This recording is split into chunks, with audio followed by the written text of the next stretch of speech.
Baik, bismillahirrahmanirrahim. Assalamualaikum warahmatullahi wabarakatuh.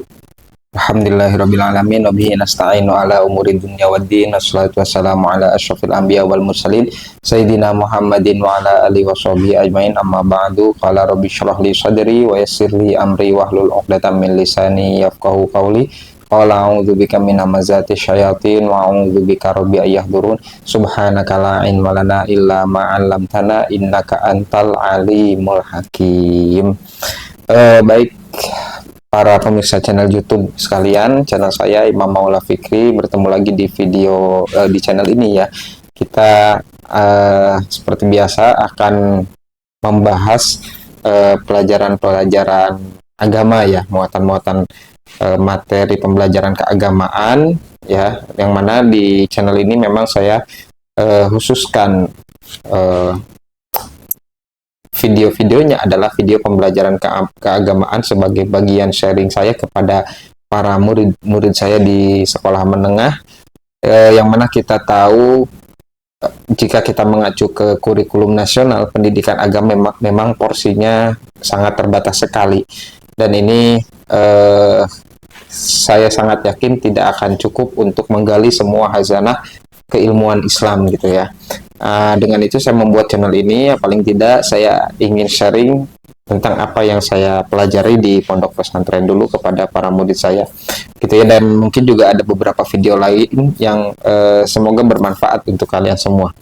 Baik, untuk video kali ini kita kembali membahas kitab Tijanud Darori, kitab yang dibuat oleh atau dikarang oleh Imam Nawawi Al-Bantani.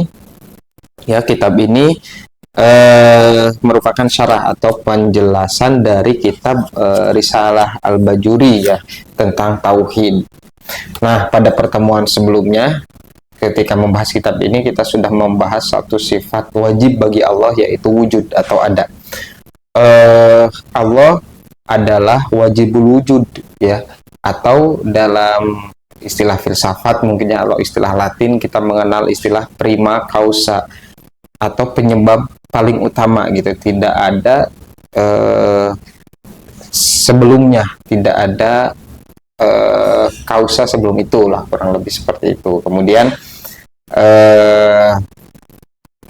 bukti atau adanya Allah ya, bukti adanya Allah adalah seluruh alam raya ini, seluruh yang sifatnya diciptakan itu pasti ada penciptanya, kurang lebih seperti itu. Nah, alam raya ini, bumi, bintang-bintang ya, semua yang ada di bumi ataupun yang ada di langit, yang di dalam tanah dan lain sebagainya, itu adalah sifatnya makhluk atau diciptakan.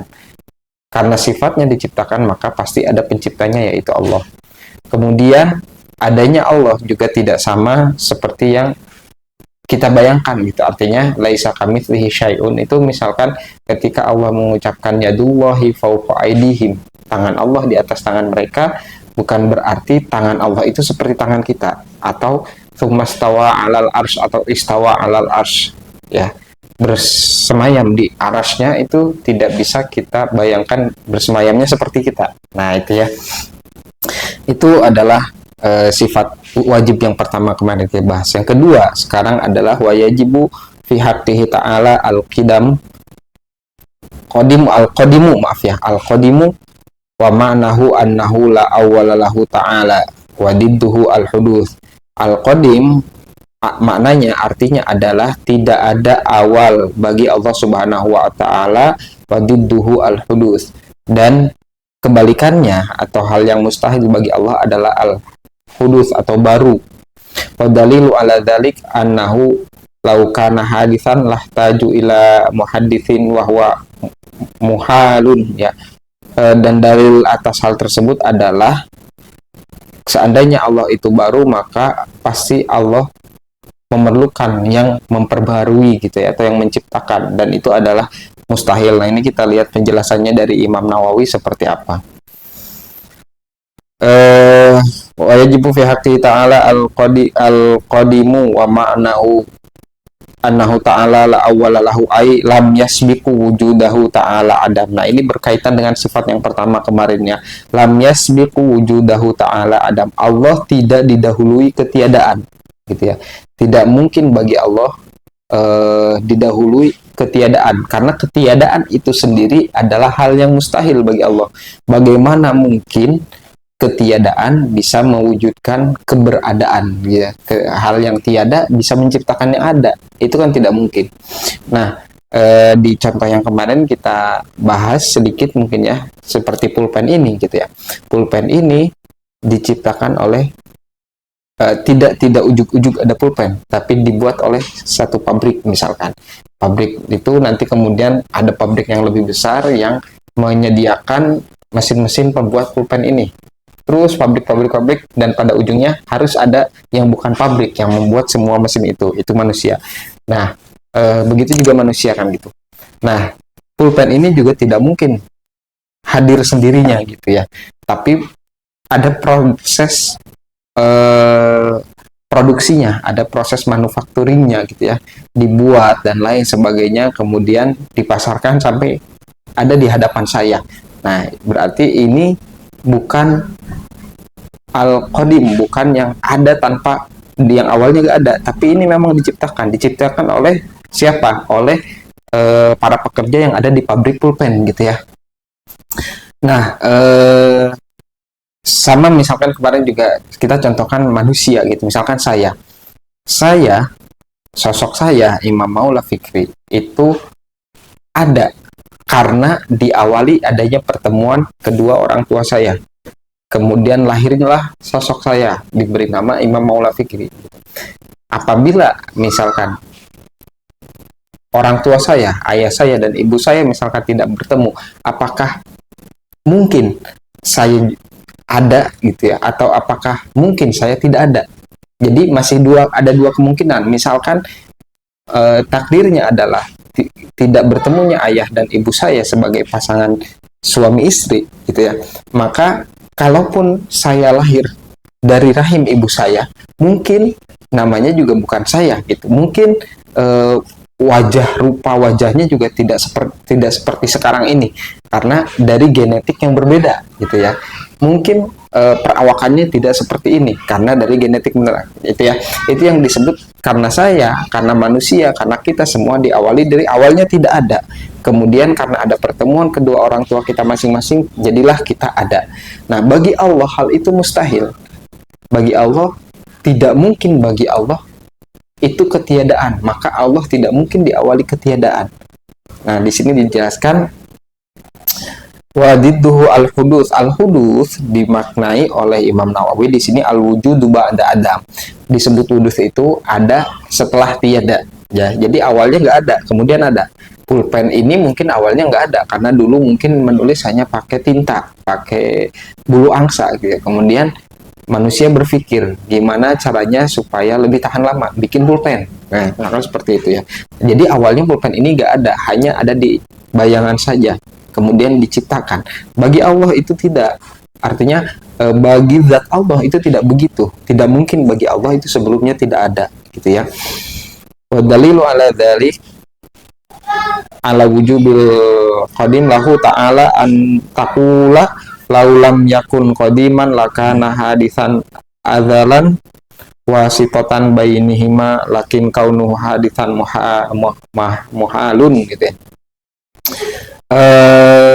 Anahu law kana hadisan lah taju ila muhaddisin li anna kullu hadisin la budda lahu min muhaddisin walau haddatsa bi nafsihi lazima ijtima'a naqidaini wa huma musawatun warrajhani walakin ihtiyajuhu ta'ala ila muhaddits muhal.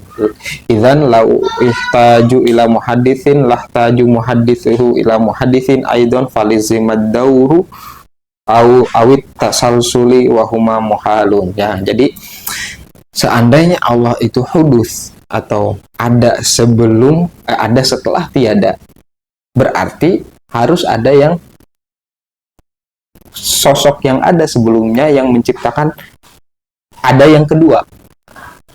Seandainya Allah itu bukan prima causa, berarti harus ada prima causanya. Seperti ini. Kalau ini pulpen awalnya adalah tidak ada, berarti untuk menjadi agar dia ada harus ada sistem atau harus ada manusia yang membuat dia ada. Tadi saya contohkan dulu manusia menulis dengan tinta dengan bulu angsa yang kemudian dimasukkan ke dalam tinta, ujungnya kemudian menulis. Kemudian manusia berpikir bagaimana membuat alat tulis yang lebih baik, misalkan dibikinlah ide pulpen, kemudian diciptakanlah pena gitu ya. Nah, berarti kan awalnya pena ini tidak ada, untuk menjadikan dia ada harus ada yang menciptakan, itu manusia tadi. Nah, setiap yang tercipta dari ketiadaan butuh penciptaan. Nah, kalau seperti ini nanti ini juga di atasnya butuh yang penciptaannya lagi, butuh yang menciptakan lagi. Ini akan terus berputar seperti ini sehingga menimbulkan kekacauan logika. Ya, pulpen ini dibuat oleh pabrik. Apakah pabrik itu tiba-tiba terbangun pabrik gitu? Tidak, tapi harus ada material-material pabriknya, gitu ya. Harus ada yang ngebangunnya. Kemudian material-material pabrik itu apakah ada dengan sendirinya? Tidak, ada produksi, ada pabrik yang membuat material-material tersebut. Apakah pabrik pembuat material-material pabrik pulpen ini ada dengan sendirinya? Tidak ada. Tidak juga gitu, karena harus ada yang menciptakannya pula. Nah, kalau Allah misalkan hudus ya, wujudu ba'da adam, ada setelah tiada, maka ini akan kacau gitu. Jadi yang ujungnya itu siapa? Ya, kalau yang ujungnya bukan Allah, berarti yang siapa gitu. Nah, makanya Allah itu adalah awal wal akhir wal zahir wal batin. Allah itu adalah yang paling awal, yang paling akhir, yang paling tampak, yang paling tersembunyi. Gitu, itu adalah Allah. Jadi Allah itu disebut prima causa. Allah itu adalah ada sebelum adanya ada. Jadi Allah lah yang menyebabkan semua yang ada itu menjadi ada. Gitu ya. Kalau Allah itu diawali ketiadaan, ya, dan kalau Allah perlu ya, kalau Allah membutuhkan atau bergantung kepada zat yang menciptakan, maka siapa pencipta sebenarnya? Nah, kurang lebih seperti itu sifat Allah yang kedua yang disebut